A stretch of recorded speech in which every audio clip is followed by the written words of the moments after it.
Welcome back, people, to Bun and Cheese Reviews. Now, this week is a slight change from the last 3 weeks. It is revolving around Pokemon. Now, if you know me personally, I said there, you know that Pokemon was one of the very first franchise games that I got addicted to. I would say the first, but is it the first? Because you see, Dragon Ball Budokai Tenkaichi 3, that was a boring game. Right, was the first game that I really got addicted to back in the day. I think I was a year or so younger than when I first got into Pokemon. But it's not really a series, isn't it? Obviously, there's been a series of Dragon Ball games, but they've all been different.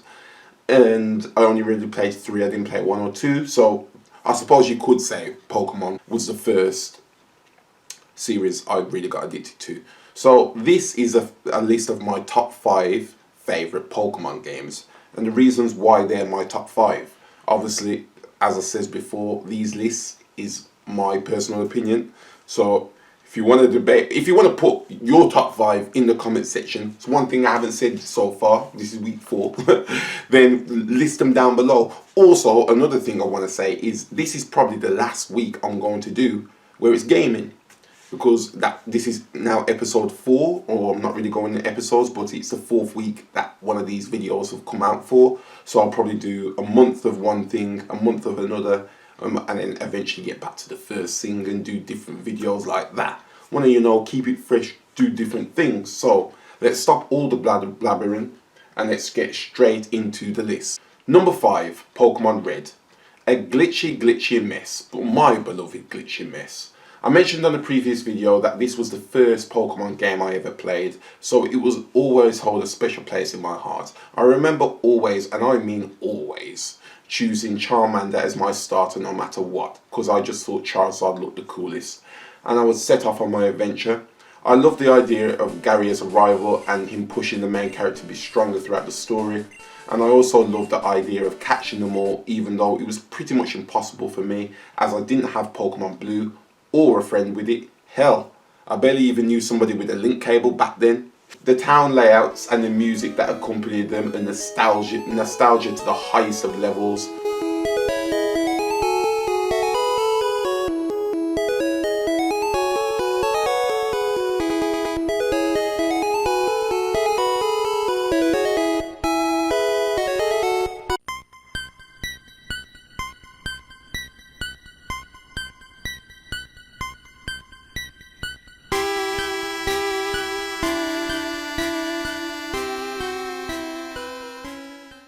And they even use small plot devices well, like sleeping Snorlax, the lazy Pokemon, blocking pathways, and you had to find an item to wake him up.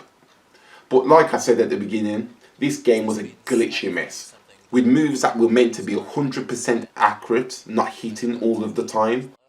Oh my god. Nice. 256, 256. Evolution Stone bypassing. Fishing indoors, that's one I didn't even know of until I made a previous episode of this series. And finally, probably the most famous glitch of all time, the signal. One that fully lets you break your game in the most weird and wonderful ways. That's why it can't go any higher on this list than number 5.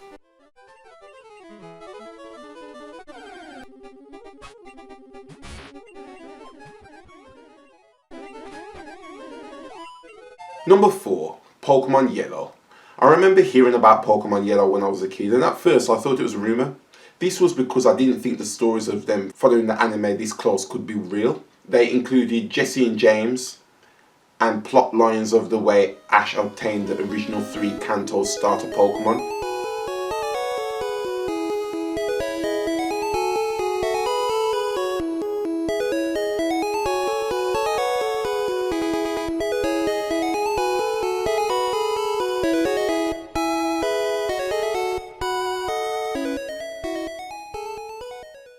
And of course, they let you start the game with the all-beloved Pokemon mascot Pikachu. The first time I played through it, I made sure I replicated Ash's team as close as possible, evolving all 3 starters, even though he didn't do that in the anime, silly boy, keeping Pikachu. having Pidgeot, even though I wasn't as daft as him to release it. Again, silly boy. So when it came to the Pokemon League, I got a taste of satisfaction that all the Pokemon I love watching on Ash's team finally got to become champions, and proper champions. Because the Orange League in the anime, that don't count. That don't count. The only reason why this game isn't higher on the list is because of the lack of post-game events. But that can be forgiven, as this was still Generation 1, where Game Freak was still trying to figure out a lot. Number 3, Pokemon Gold. Pokemon Gold was my first Gen 2 game that I played, and I love that it was a whole new region, but one that was located right next to the region of Generation 1 in the Pokemon world. If you watch my top 5 antagonist video, you should know that a Gen 2 game would appear on this list, partly because of how much I rate Silver as a character. Without a doubt, I think he's one of the best rivals the game, and I say rivals, the game has ever created, but for some strange reason they've purposely watered them down ever since. Some of the new Pokemon in this region just made the 9-year-old me say, that's so cool. Some of them were Cyndaquil, Ampharos, Steelix and Sneasel. The post-game events is what puts it above yellow for me. I remember beating the Pokemon champion thinking that was it, but then I was given the option to go back to Kanto region of the previous game, and I was absolutely amazed that they added this in. Back in the day, the Game Boy Color cartridges could only hold a certain amount of memory, so Kanto had to be scaled down to fit this in. But it's not like I cared so much, as I got to revisit some of my favourite locations and towns of the previous game. Number 2, Pokemon Crystal. This was the game I easily put the most hours into. At this point, I already played Gold for a while, and when I heard that they were releasing an upgraded version of the region, I knew I had to buy it. I went into the town with a family member to buy it and slotted it into my Game Boy Color, and it was the only game in there for a good while. The reason I put this above Gold is because I feel like Game Freak really did think of all they could do to help refine the region.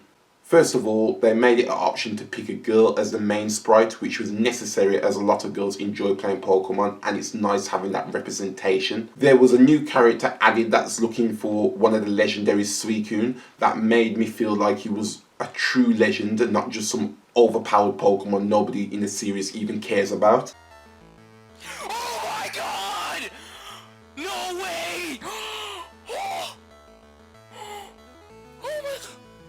It's shiny! Grandpa's away! I got it! I got it! Oh my god, yes!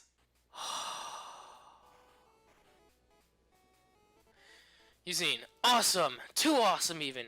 I've never seen a battle that great. That was truly inspiring to see. Suicune was tough, but you were even more incredible, Chris.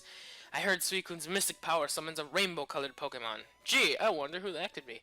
Maybe, just maybe, what went on today will cause that Pokemon to appear. I'm going to study the legends more. Thanks for showing me that fantastic battle. Later, Chris. And they added the very first battle tower where you can fight loads of trainers. This is something that has been one of my favourite post-game mechanics in the series since. They added all of this while keeping the appeal of still revisiting Kanto. This must have truly used up all the memory in the GBA cartridge. Number 1, Pokemon Emerald. This is the GOAT of this series for me, and there's no debate. Let's start from the beginning. I was 11 when this game came out in the UK, and I remember making the executive decision to save up all my pocket money to buy this for myself, and boy was that one of the best decisions I'd ever make.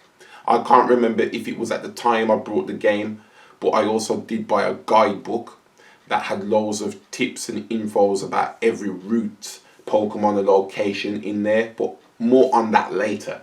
So this was a Gen 3 game, an upgrade on Ruby and Sapphire. Oddly enough, I never owned either of them before I owned Emerald. The Hoenn region has always been my favourite region in Pokemon. I know people bag on it for having so much water, and yeah, I can't lie to you, there's a lot of water, but I still loved every part of it. From the introduction of double battles to brand new areas like deserts and treetop towns, to the best ever post-game experience of the Battle Frontier. Had a battle tower of like Generation 2 that was involved. You had other places like Battle Pyramid, the Survivor tent, stuff like that. I can't even remember the name of most of them, but I love Battle Frontier. This is the only Pokemon game I played where I completed a separate run with all 3 starter Pokemon and felt fully invested each time. I remember the reason I brought the guidebook was because I wanted to convert the Braille in order to unlock the legendary Reggie Pokemon. So whenever someone tells you video games make kids violent, just tell them Pokemon made an 11-year-old who hated to read learn Braille. One side note I'll also add to this is back in the day when I was at college, Wes, I know you're watching this one, so this one's for you. Me and my friends used to finish our college work as quick as possible so we could, you know, bang on Pokemon Emerald on the laptop and play that for the rest of the day. And that was some good memories, man. But what ruined it is that, Wesley, why your game have to get corrupted like that? And we couldn't go in the Battle Frontier. Come on, man. Come on. Your game got corrupted, man. It was tragic. Tragic. Tragic. Man. But those are my top 5 Pokemon games. And honestly, I don't know where my childhood would be without Pokemon. That's how much of a big influence it was. So, I'll say till next time and to the completely different topic other than gaming. Till then.